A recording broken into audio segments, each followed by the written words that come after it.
Ahora aprenderás a elevar tu nivel de conciencia al máximo, profundizando en los más hermosos poemas del Zen. Estos poemas se encuentran en una de las más significativas historias Zen. Antes de adentrarnos en esta magnífica historia y sus poemas, tienes que saber que la poesía está más cerca de la auténtica religión que la teología. Y la imaginación está más cerca a la verdad que la razón. Por supuesto, la religión original trasciende a ambas. No es ninguna de las dos. Pero a través de la lógica es un poco más difícil caer en el abismo de la religión real, porque en la lógica hay cierta rigidez. No es flexible. No es abierta, es cerrada. No tiene ni puertas ni ventanas por donde pueda salirse de sí misma. Es como una tumba. Uno puede morir dentro de ella, pero no puede entrar en un proceso de vida. A través de ella uno no puede llegar a estar más vivo. La lógica es una camisa de fuerza, una prisión. La poesía es más cercana a la religión original, a la verdad, porque es más flexible, más líquida, más fluida. Ciertamente no son lo mismo, pero es más fácil salir de ella que de la lógica. La poesía tiene aperturas, puertas y ventanas. Y los vientos frescos siempre pueden llegar hasta lo más profundo del corazón del poeta.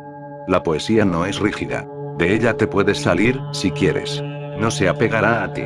Y, como es imaginativa, puede tropezarse, incluso sin saberlo, con lo desconocido. Va a tientas en la oscuridad, va buscando. Está siempre dispuesta a entrar en una dimensión nueva. La lógica es resistente. No hay gente más ortodoxa que los lógicos. Nunca atenderán a la apertura de una dimensión nueva, ni siquiera la mirarán. Simplemente dirán que no es posible.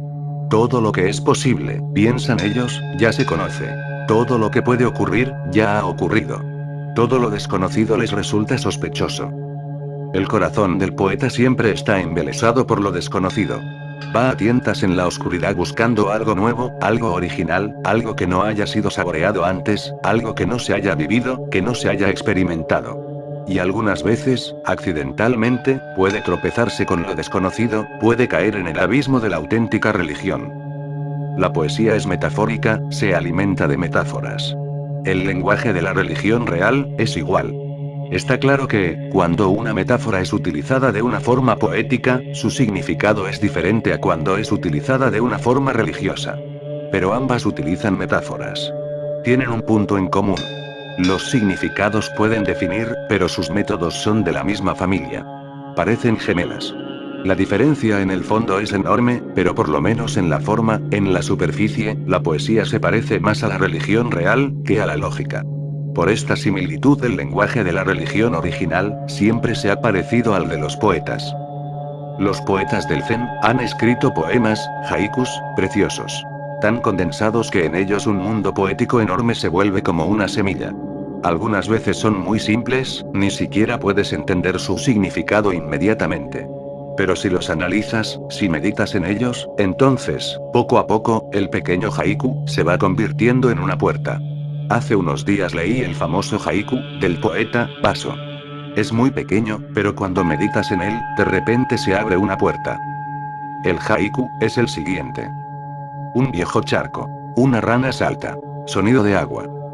Ahora bien, visualízalo. Un viejo charco, muy antiguo. Una rana salta, y se escucha el sonido del agua.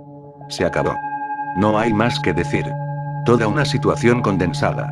Si meditas en él, de repente sentirás que te rodea un silencio. Algo en ti cambia. Es arte objetivo. Los poetas zen, los místicos sufíes, los santos hindúes, todos han hablado el lenguaje de la poesía, e incluso cuando Buda, o Jesús, no están utilizando el lenguaje de la poesía también está presente, la utilicen, o no.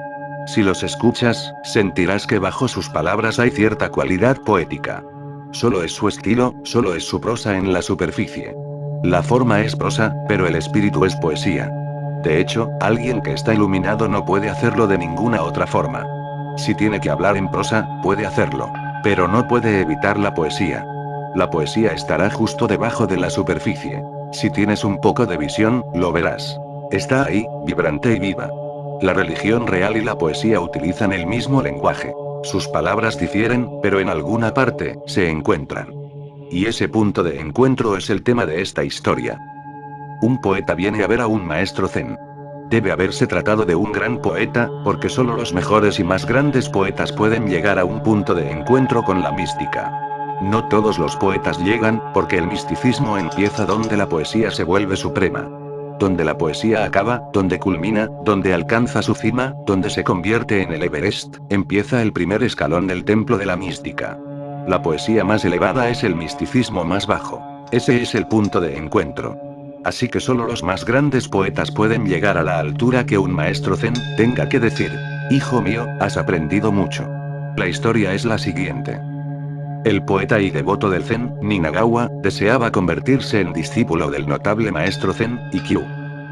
Él preguntó por Ikkyu, y a la entrada del templo, tuvo lugar el siguiente diálogo. Ikkyu preguntó: ¿quién eres tú? Ninagawa respondió: un devoto del budismo. El maestro dijo: ¿de dónde eres?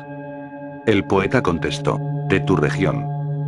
Ikkyu cuestionó: ah, ¿y qué ocurre por allí en estos tiempos?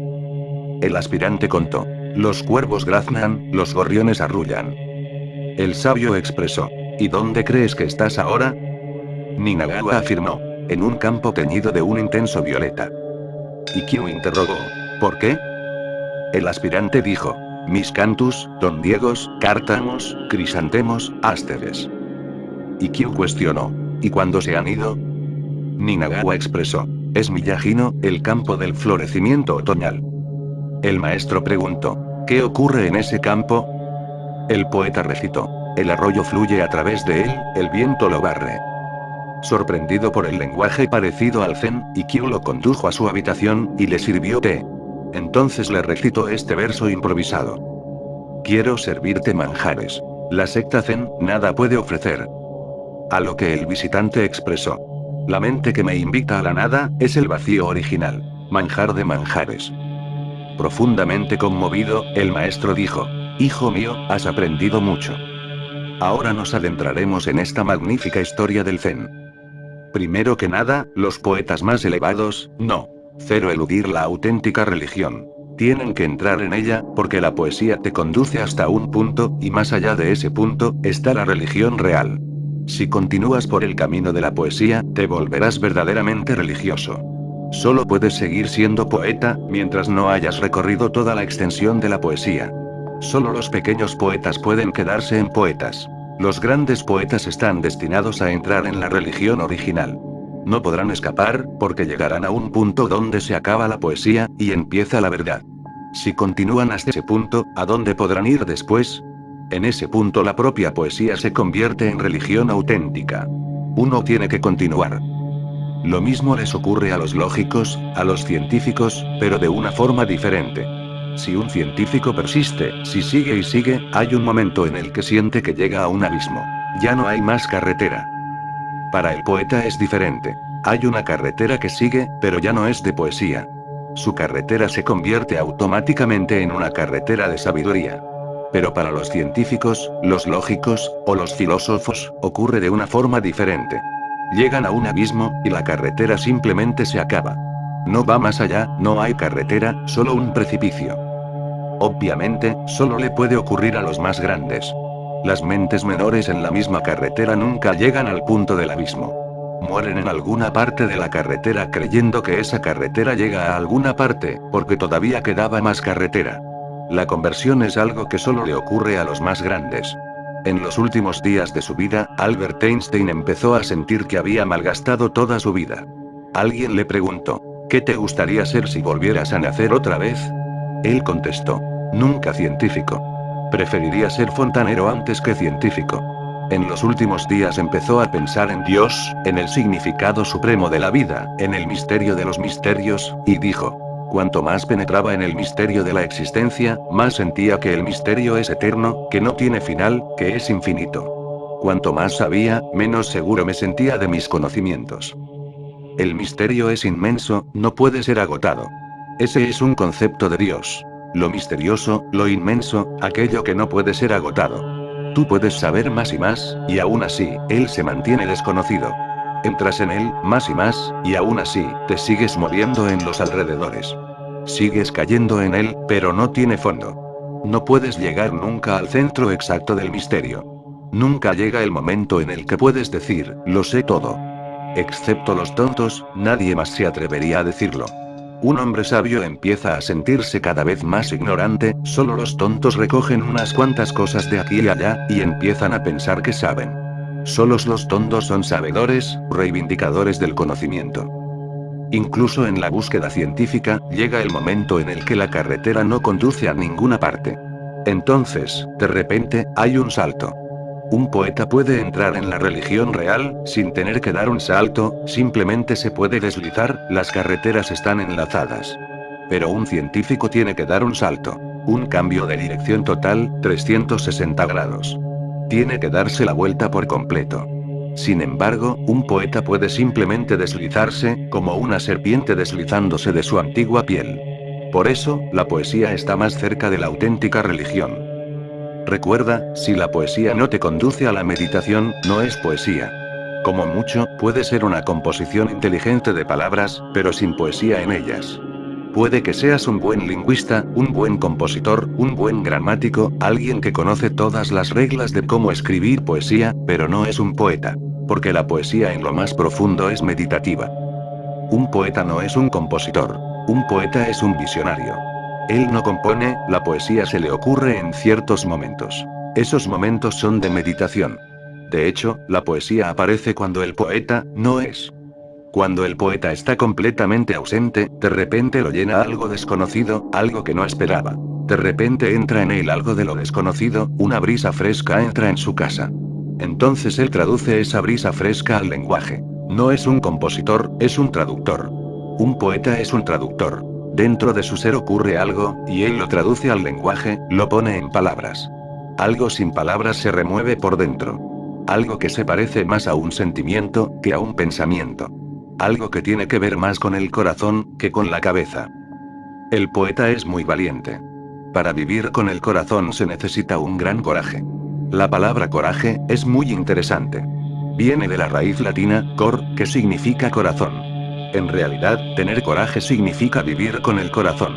Y los cobardes, solo los cobardes, viven con la cabeza. Por miedo, han creado una seguridad de lógica a su alrededor. Por miedo, han cerrado todas las puertas y ventanas, con teologías, conceptos, palabras, teorías. Y se esconden dentro de ellas. El camino del corazón es el camino del coraje, de la valentía. Es vivir en inseguridad. Es vivir en amor y confianza. Es entrar en lo desconocido. El coraje es andar por caminos peligrosos. La vida es peligrosa, y solo los cobardes evitan el peligro. Pero entonces ya están muertos. Una persona viva, realmente viva, vitalmente viva, se dirigirá siempre hacia lo desconocido. Es peligroso, pero se arriesgará. El corazón siempre está dispuesto a arriesgarse, el corazón es un jugador, la cabeza es un comerciante. La cabeza siempre calcula, es astuta. El corazón no es calculador. Esta palabra coraje, es preciosa, muy interesante. Su significado es vivir a través del corazón. El poeta vive a través del corazón. Y, poco a poco, empieza a oír los sonidos de lo desconocido. La cabeza no los puede oír. Está muy lejos de lo desconocido. La cabeza está llena de lo conocido. Este hombre, Ninagawa, debe haber sido un gran poeta, porque se interesó por el zen. Y no solo eso. Él deseaba hacerse discípulo del notable maestro Ikkyu. Estar interesado en el zen, no es suficiente si no te conviertes en discípulo. Estar interesado en la religión real, no es suficiente. Está bien, pero no llegas muy lejos. Si no das un salto al compromiso, si no te conviertes en discípulo, el interés se queda en mera curiosidad, en algo mental. Convertirse en discípulo es una gran decisión. No es una decisión cualquiera, es muy difícil, una decisión casi imposible. Convertirse en discípulo es la revolución más imposible. Porque, ¿cómo puede uno confiar en otro? Es la revolución más imposible, pero ocurre, y cuando ocurre, es algo hermoso, no hay nada igual. Pero solo los muy valientes, los casi intrépidos, pueden dar el paso. No es un paso para cobardes. No es para la gente que vive orientada a la cabeza. Es para los que viven en el corazón, para los que tienen coraje, para los que se arriesgan. Esta es la apuesta más alta que se puede hacer, porque toda tu vida está en juego, es darse uno mismo a alguien. Tú no sabes quién es él, no lo puedes saber. Puede que sientas algo, pero nunca puedes estar seguro acerca del maestro. Siempre habrá una duda. Pero, a pesar de la duda, uno tiene que dar el salto. La duda no puede ser saciada, no. Puedes ocultar la parte que duda, pero no puedes convencerla. ¿Cómo vas a convencerla? Para que desaparezca la duda, tienes que estar con el maestro. Antes no es posible. Solo la experiencia ayudará a que desaparezca. Así pues, ¿cómo vas a convencerla? La mente siempre duda. Si decides esperar, estarás esperando por siempre. Si decides que solo darás el salto cuando la mente esté segura, convencida, al 100%, entonces nunca lo darás. Porque la mente nunca puede estar al 100% en nada. Esa es la propia naturaleza de la mente. Siempre está dividida, fragmentada. No puede ser total nunca. Esa es una de las diferencias entre el corazón y la mente. El corazón siempre es total, la mente siempre está dividida. La mente es la división de tu ser. El corazón es el ser no dividido. El discipulado es del corazón. La mente siempre está divagando, hablando, dudando, sospechando. Pero a pesar de ella, a pesar de la mente charlatana, uno da el salto. Esa es la única manera. Simplemente, no escuches a la mente. Simplemente, ve debajo de la mente, llega hasta el corazón, y pregúntale. El discipulado es como el amor, no es como una sociedad comercial. No es un trato. Tú simplemente das, sin saber si va a ocurrir algo, o no. No sabes si recibirás algo a cambio, o no. Tú simplemente das. Por eso es coraje. Lo que él sentía por el Zen, no era solo interés, era devoción. Él lo amaba. El interés, la curiosidad, la investigación, son cosas de la mente, la devoción es del corazón. Deseaba convertirse en discípulo. ¿Qué es convertirse en discípulo? ¿Qué significa? Significa que sientas desde lo más profundo de tu ser, lo siguiente. Lo he intentado, y he fracasado. He buscado, y no he encontrado. He hecho todo lo que he podido, y he seguido igual. No ha habido ninguna transformación en mí. Así que me rindo. Ahora, el factor decisivo será el maestro, no yo. Yo simplemente lo seguiré como su sombra. Haré todo lo que me diga. No pediré pruebas. No pediré que antes me convenza. No discutiré, simplemente lo seguiré, en profunda confianza. Puede que la mente siga dándole vueltas. ¿Qué estás haciendo? Esto no está bien. Esto no te llevará a ninguna parte, es una tontería, es una locura. La mente seguirá diciendo esas cosas, pero, una vez que has tomado la decisión de ser discípulo, no escuchas a la mente, escuchas al maestro. Hasta ahora has estado escuchando a tu propia mente, al ego, de ahora en adelante escucharás al maestro, a partir de ahora el maestro será tu mente. Eso es lo que significa discipulado. Ponerse a uno mismo a un lado, y permitir al maestro entrar en lo más profundo de tu ser. Tú ya no eres. Ahora solo el maestro es. Ser discípulo significa ser una sombra, poner tu ego a un lado por completo. En la historia se dice. Él preguntó por Ikkyu, y a la entrada del templo tuvo lugar el siguiente diálogo. Las historias Zen son muy significativas. No hay ninguna palabra innecesaria, ni una sola palabra. Primero, la palabra diálogo. Dialogar no es simplemente hablar, no es discutir, no es argumentar, no es debatir. El diálogo tiene una cualidad diferente. Un diálogo es un encuentro en amor, de dos seres intentando entenderse. No intentando argumentar, no intentando discutir. Se trata de una actitud muy cordial. Dialogar es participar en el ser del otro. Dos amigos o dos amantes hablando sin ningún antagonismo interior, sin intentar demostrar que tú tienes razón, y el otro se equivoca. Eso es lo que ocurre cuando la gente habla. De una forma sutil, todos están constantemente intentando demostrar que tienen razón. Así el diálogo no es posible. Dialogar significa intentar comprender al otro con una mente abierta.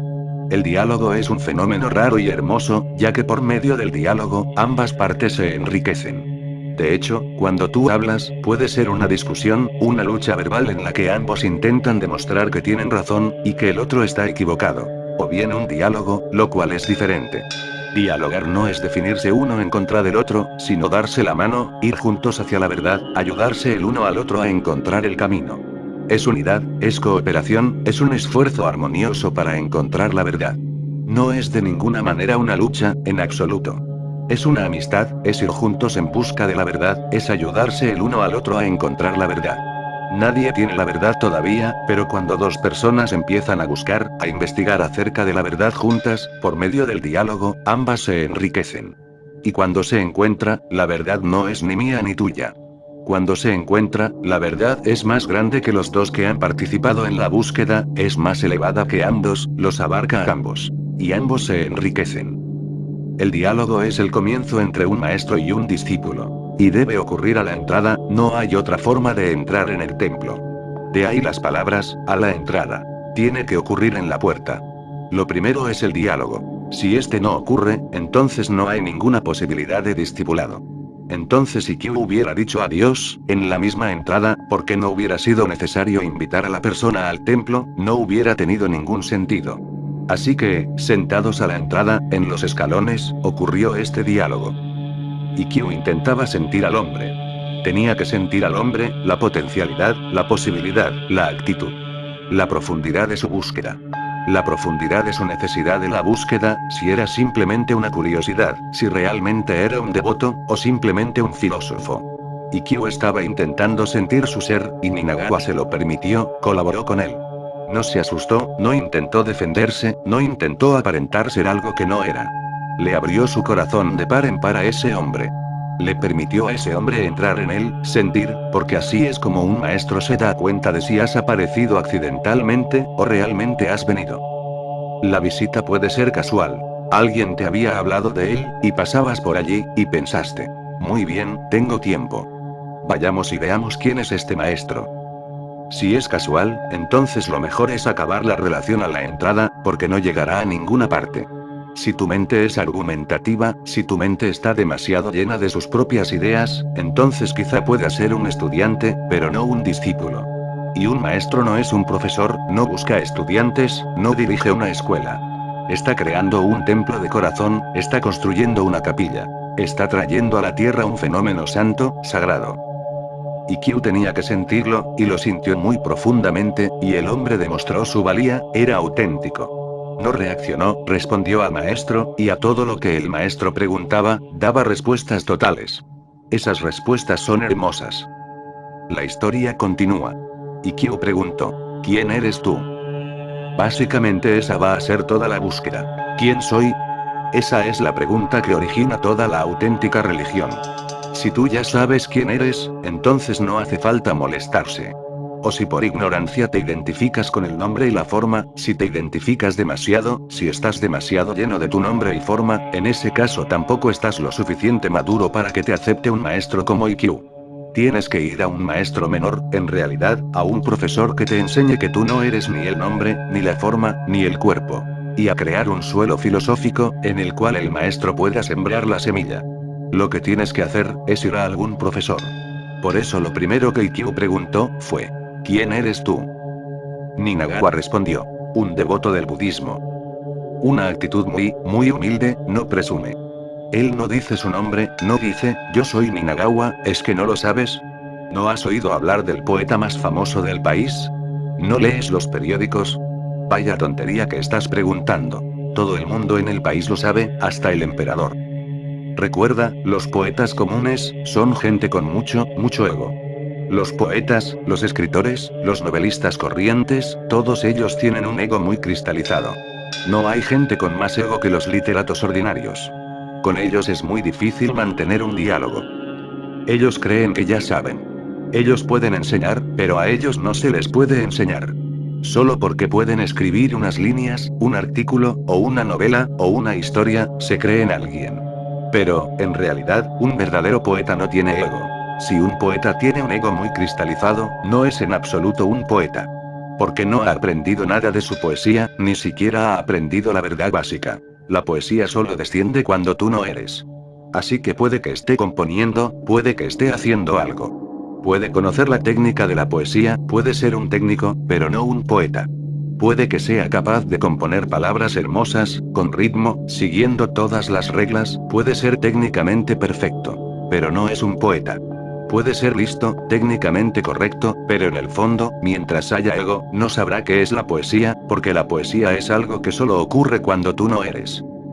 De hecho, un gran poeta nunca proclamará que él es el creador de la poesía. ¿Cómo va a proclamarlo?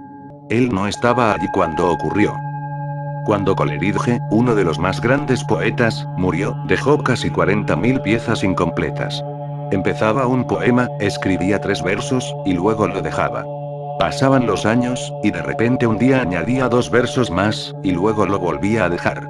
40.000 poemas incompletos. Justo antes de morir alguien le preguntó: ¿qué has estado haciendo? Estas piezas son tan hermosas, ¿por qué no las has acabado? Él contestó: ¿cómo voy a acabarlas? No he sido yo quien las ha escrito, vinieron ellas. Vienen cuando vienen. Cuando no vienen, no vienen. ¿Qué puedo hacer yo? No se las puede empujar, no se las puede obligar a venir. Yo no sé de dónde vienen. De repente desciende una línea. Algunas veces viene todo el poema seguido, y otras no, y yo no puedo hacer nada, porque no sé de dónde vienen. De hecho, cuando vienen, yo no soy. Estoy muy aturdido, me convierto en un vacío. Así que, ¿cómo voy a acabarlas? Por eso los antiguos poemas no llevan firma alguna. Nadie sabe quién los escribió. Nadie sabe quién escribió los Upanishads, el más grande de los poemas. Nadie lo sabe. Los autores nunca los firmaban, no los firmaban nunca, porque eran muy humildes. Cuando le preguntaron a Ninagawa: ¿quién eres tú? Si hubiera sido como otros poetas, poetas ordinarios, escritores, autores, demasiado pagados de sí mismos, hubiera contestado algo como: ¿acaso no sabes que he sido laureado con el premio Nobel, y que incluso el emperador me ha elogiado, y me ha nombrado poeta de la corte? No, Ninagawa contestó: un devoto del budismo. Él no habló de poesía, no habló de su famoso nombre, no habló de él en absoluto. Simplemente dijo: un devoto del budismo, un devoto de Buda. Eso demostraba que estaba allí por su corazón, por su amor. No estaba allí por su razonamiento, estaba allí por sus sentimientos. Simplemente un devoto. Así que, Ikkyu dijo: ¿de dónde eres? A lo que Ninagawa contestó: de tu región. Una hermosa metáfora. En efecto, él era de la misma región, de la misma parte del país de Ikkyu. Pero no estaba hablando de eso. Estaba hablando de la región interior, de la búsqueda interior. Puede que tú estés muy por delante de mí, puede que hayas llegado, y yo solo esté empezando, pero pertenezco a la misma región. La búsqueda es la misma. Soy un compañero de viaje. Cuando a tu corazón le embarga a la necesidad de conocer la verdad, te conviertes en un compañero de viaje de todos los Budas. Ellos han llegado. Tú llegarás. Puede que necesites muchas, muchas vidas, pero eso no significa nada. Tú ya has empezado el camino. Puede que estés empezando, pero eres un compañero de viaje. Ninagawa dice: de tu región. Pertenezco a la misma parte del mundo a la que tú perteneces. E inmediatamente, Ikkyu cuestionó: ah. ¿Y qué ocurre por allí en estos tiempos? Ikkyu le sigue pinchando, provocando. Puede que esté fingiendo, intentando engañarlo, diciendo cosas hermosas aprendidas en alguna parte. Puede que haya sido un estudioso de los Zen clásicos, donde se dan estos diálogos. Pero a Ikkyu no se le puede engañar. Si estuviera fingiendo, caería en alguna parte. Así que dijo: ah. ¿Y qué ocurre por allí en estos tiempos? Ikkyu le hace volver una y otra vez.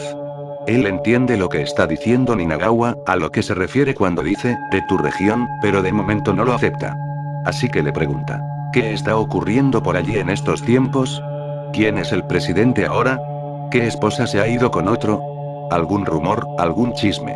¿Qué está ocurriendo allí? Debe estar ocurriendo algo. Alguien se habrá muerto, alguien se habrá casado. Eventos. ¿Qué está ocurriendo allí?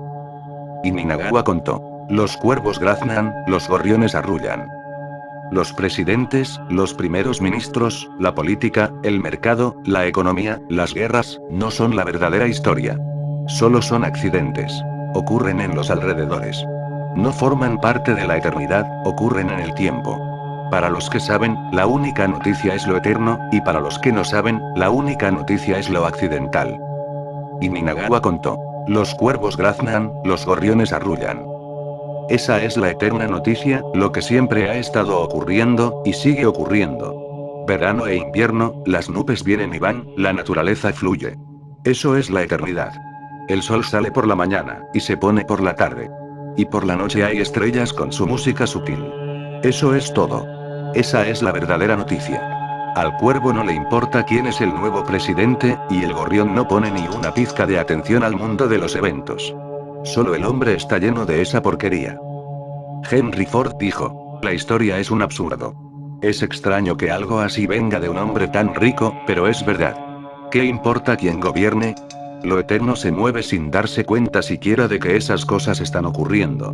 ¿Qué está diciendo Ninagawa? Está diciendo que siempre es igual. Los cuervos graznan, los gorriones arrullan. La historia continúa. Ikkyu expresó. ¿Y dónde crees que estás ahora? Ikkyu es duro, ataca desde otra dimensión. Y Ninagawa afirmó. En un campo teñido de un intenso violeta. Ninagawa dijo esto, porque el templo era conocido como el campo violeta. Así que Ikkyu interrogó. ¿Por qué? ¿Por qué lo llamas así? Estás en un campo teñido de un intenso violeta. ¿Por qué dices que está teñido de un violeta intenso? Ninagawa manifestó. Miscanthus, dondiegos, cártamos, crisantemos, ásteres. Flores por todas partes. Ninagawa no dice que este es el nombre del templo. Campo violeta. Los nombres pertenecen a la memoria, al pasado, y el maestro estaba preguntando acerca de la hora. Y ahora, por todas partes, todo estaba lleno de flores. Miscanthus, dondiegos, cártamos, crisantemos, ásteres, son flores hermosas, y daban a todo el lugar un intenso color violeta. Cuando Ikkyu preguntó acerca de la hora, Ninagawa habló de la hora. Ikkyu sigue insistiendo. No se relaja. Pregunta. ¿Y cuándo se han ido? Estas flores están aquí y ahora, así que puedes decir que son de un color violeta intenso, un campo violeta. Pero pronto esas flores se habrán ido, y entonces ¿cómo las denominarás? Y Ninagawa declaró. Es Miyajino, el campo del florecimiento otoñal. Esto es algo que hay que entender. Las nubes vienen y van. Son dos caras de la misma moneda. Las plantas florecen, luego las flores desaparecen. Son dos caras del mismo fenómeno. La ausencia y la presencia no son opuestas. Son las dos caras de una misma cosa. Ahora hay flores, así que se llama el campo violeta, y cuando las flores se hayan ido, la gente dirá que este es el campo de la ausencia de esas flores de otoño. Todavía será el campo violeta, pero desde la otra cara, desde la ausencia. Había una vez un maestro zen, que amaba mucho a su madre. Su padre había muerto antes de que él se hiciera discípulo zen. Él quería hacerse monje zen, pero su madre le decía, yo soy pobre, estoy sola, tu padre ha muerto. Y él respondía, no te preocupes. Aunque me haga monje zen, yo seguiré siendo tu hijo, y tú seguirás siendo mi madre. Yo no estoy renunciando, tú no estás perdiendo nada. Así que la madre le dio permiso para hacerse monje. Él amaba mucho a su madre. Iba al mercado a comprar por ella, y la gente se reía. Decían, nunca hemos visto a un monje comprando. Los monjes budistas solamente mendigan, y él no solo no mendigaba, sino que además compraba carne y pescado. Eso ya era demasiado, la gente se burlaba de él. Por supuesto, esas cosas las compraba para su madre, no para él. A ella le gustaba, y no era monja ni persona religiosa. Entonces la madre, viendo que la gente se burlaba, que todo el mundo se burlaba al ver a un monje comprando pescado, se hizo vegetariana. Y como la gente se reía de él por comprar, ella le decía, no vayas. Compraré yo misma. Él seguía siendo un hijo devoto. Un día, mientras él predicaba en alguna parte, la madre murió. Llegó justo a tiempo para ver el cadáver. Estaban a punto de llevarlo al cementerio. Él se acercó al cuerpo, y dijo, Madre, ¿te has ido?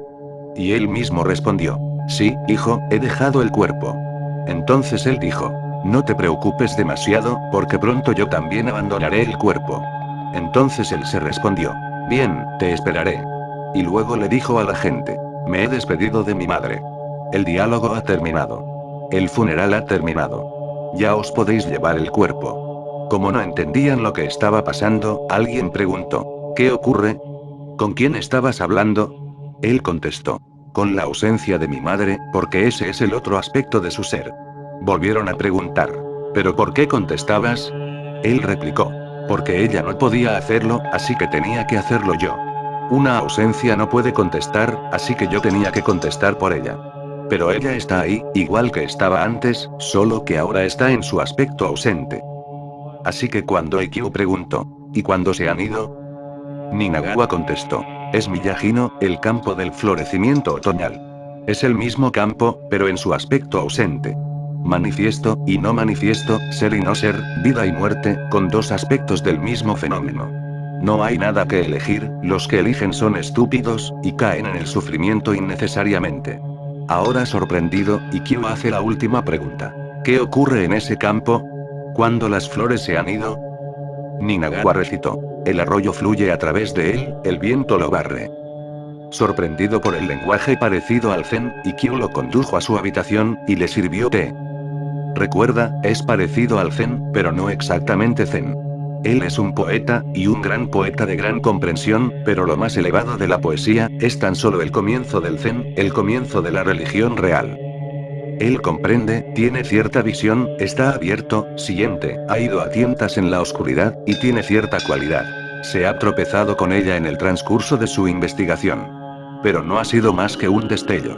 Es algo que algunas veces puede ocurrir. Una noche oscura, un repentino relámpago, y te llega un destello. Luego, de nuevo la oscuridad. Eso es lo que le ocurre a los grandes poetas. Están justo en la línea divisoria desde donde te pueden llegar destellos del más allá. Pero solo son destellos. Son parecidos al zen. ¿Cuándo se convertirán en zen? Se convertirán en zen cuando dejen de ser destellos, y se hayan convertido en tu propio ser. Entonces vivirás en ellos momento a momento, no vienen y se van. Simplemente se han convertido en tu ser más profundo, en lo que tú eres. No es como el relámpago, es la marea de luna llena, es el día. El sol está alto en el cielo, y se queda ahí. No hay ninguna posibilidad de que vuelva de nuevo la oscuridad. No es un destello, se ha vuelto parte de ti, lo llevas donde quiera que vayas. Ahora brilla la luz interior. No dependes de accidentes, te has establecido en ella, se ha convertido en tu casa. Intentar alcanzar la realidad por medio de la cabeza, es como si alguien intentara ver con los oídos. No es posible. Los oídos pueden oír, pero no pueden ver. Intentar alcanzar la realidad por medio del corazón, es como intentar ver con las manos. Las manos no pueden ver, pero aún así, pueden darte una pista de cómo puede ser ver. Cuando un hombre ciego toca la cara de una mujer que ama, siente las curvas, toca el cuerpo, siente la redondez, el calor y la textura, a través de las manos recibe una sensación parecida a la visión. Las manos pueden darte una sensación parecida a la visión, no es exactamente visión, porque, ¿cómo van a ver las manos? Las manos solo pueden palpar. Pero cuando tocas una cara con los ojos cerrados, puedes sentir las curvas, la nariz, los ojos, la forma de la cara. Un poeta es como una mano, él siente la naturaleza de la realidad con las manos. Ciertos destellos llegan a él, parecidos al zen. Y un verdadero hombre de zen, es como los ojos, él no tiene que palpar, no necesita tocar con las manos. Puede ver. Sorprendido por el lenguaje parecido al zen de Ninagawa, Ikkyu le condujo a su habitación y le sirvió té. Esos son símbolos que significan que eres admitido. Ven, acércate más. En el zen el té es un símbolo que significa consciencia, porque el té hace que estés más alerta, más despierto. El té fue descubierto por los budistas, y durante siglos lo han utilizado como una ayuda en la meditación. El té ayuda. Si tomas una taza de té, fuerte, y luego te sientas en meditación, por lo menos durante la primera media hora, no te sentirás somnoliento, y puedes permanecer alerta. Porque si no, al sentarte en una postura relajada en silencio, viene el sueño. El té ayuda a evitar la somnolencia. Cuenta la historia, que Bodhidharma estaba meditando en una montaña de China llamada Ta. De ese nombre, Ta, viene la palabra té. El nombre a esa montaña se puede pronunciar Ta o Cha, por eso en India el té se le llama Chai o Cha. Bodhidharma estaba meditando, él era realmente un gran meditador. Quería meditar durante 18 horas, pero era difícil. Una y otra vez sentía somnolencia, se le caían los párpados. Para que eso no ocurriera, se cortó los párpados, y los tiró. La historia es hermosa. Cuenta que esos párpados se convirtieron en las primeras semillas de té, y que de ellas salió una planta. Bodhidharma fue el primero que preparó té, de una planta, y descubrió que si hervías sus hojas en agua y bebías, podías permanecer despierto durante períodos más largos. Así que durante siglos, los practicantes del zen han tomado té, y el té se ha convertido en algo muy, muy sagrado. Cuando un maestro zen sirve té, es una metáfora. Está diciendo, estate más alerta. Estás en el camino correcto, le dice a Ninagawa, estás en el camino correcto, pero vas un poco adormecido. Has encontrado la dirección, ahora ve en esa dirección. Pronto tu parecido al zen, se convertirá en verdadero zen, pero necesitas estar más alerta. Lo que Ikkyu le está sirviendo, es consciencia, una taza llena de consciencia. Es un símbolo para indicar que debería volverse más alerta, eso es lo único que necesita. Entonces le recitó este verso improvisado. Quiero servirte manjares. La secta Zen nada puede ofrecer. En las sectas Zen no están permitidos los manjares. Solo se permite comida muy sencilla. Arroz, algunas verduras, té. No hay manjares. Este es el último esfuerzo de IQ, para penetrar en lo más profundo, para ver si realmente comprende el significado, o no. Cuando IQ dijo, nada te puedo ofrecer, puede significar, no te puedo ofrecer nada, o puede significar, solo te puedo ofrecer la nada. En ese caso, se está ofreciendo la consciencia. Recuerda, la consciencia y la nada, son dos aspectos de la misma cosa. Cuanto más consciente te vuelves, más cerca sientes la nada. Así que primero IQ le sirve el té, para decirle, hazte consciente. Luego dice, yo nada puedo ofrecerte, excepto la nada. Esta es la última red que arroja el maestro. Después de haberle servido el té, si Ninagawa hubiera estado fingiendo, se habría relajado. Habría pensado, he sido aceptado. El maestro me ha llevado a su sala de té, me ha ofrecido té, me ha servido té. Ahora me puedo relajar. Después de tomar el té, se habría relajado, porque no se puede estar fingiendo durante mucho tiempo.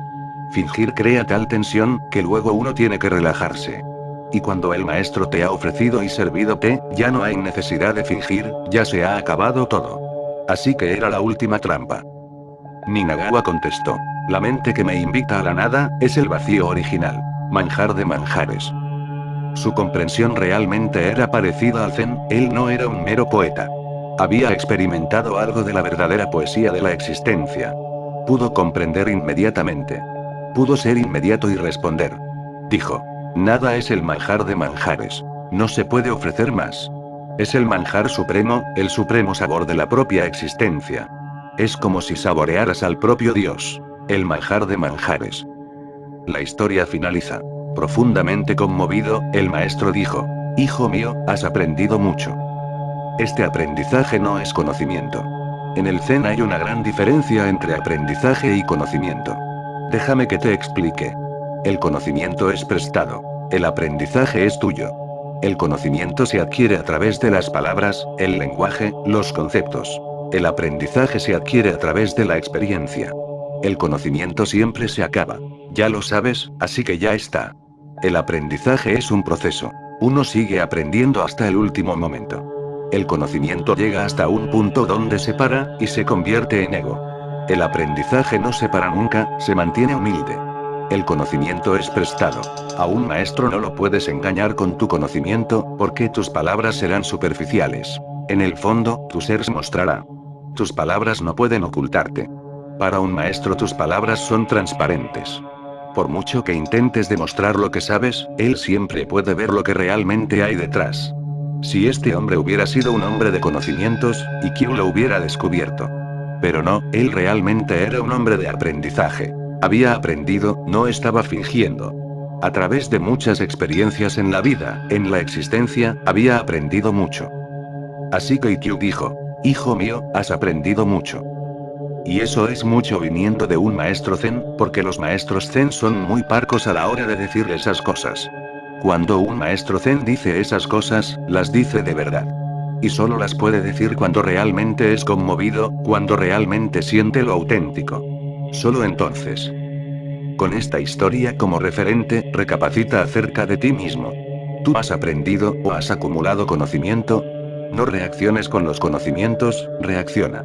Es decir, responde espontáneamente. Deja que esa sea una ley fundamental para ti.